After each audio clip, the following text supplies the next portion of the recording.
All right, digital world, it's here. We all know you want to learn how to Olympic weightlift, but it's pretty scary. It's a pretty complex thing to learn, and there's a lot of little details, and it's probably just a bit overwhelming, all right? We're gonna break down two of the most important things, okay? First thing's gonna be the hip mechanics and actually getting the hip and knee mechanics right.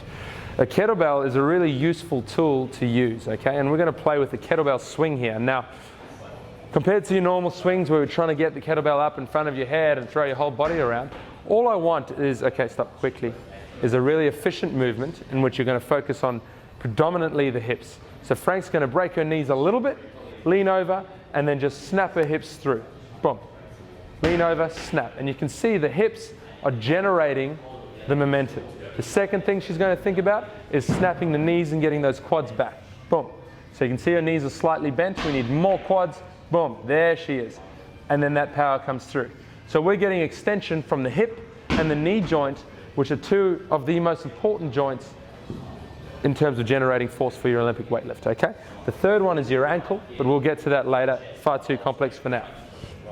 Second thing we're gonna do, you're gonna grab a barbell and we're gonna work on the setup positions in what's called a snatch grip. So a snatch grip is really wide, hands nice and wide. Frank's gonna get her shoulder blades drawing back and together. So immediately it becomes a really effective postural exercise because your upper back has to work so hard. Second thing Frankie's going to do is make sure the bar is pulling just into her hips. So the ASIS, that bone on the front of the hips, that's your reference point. You want to be just underneath that. Third thing is going to be a break of the knees forward and then a slight tilt of the hips back, getting nice extension through the spine. She's then going to stand back up, snap the hips into it. Break the knees forward, stand back up, okay? It's as simple as that. It's all about this upper back position, and then it's getting those knees into it, hips into it, and then standing back up. Don't worry about pulling, don't worry about catching, don't worry about anything too crazy.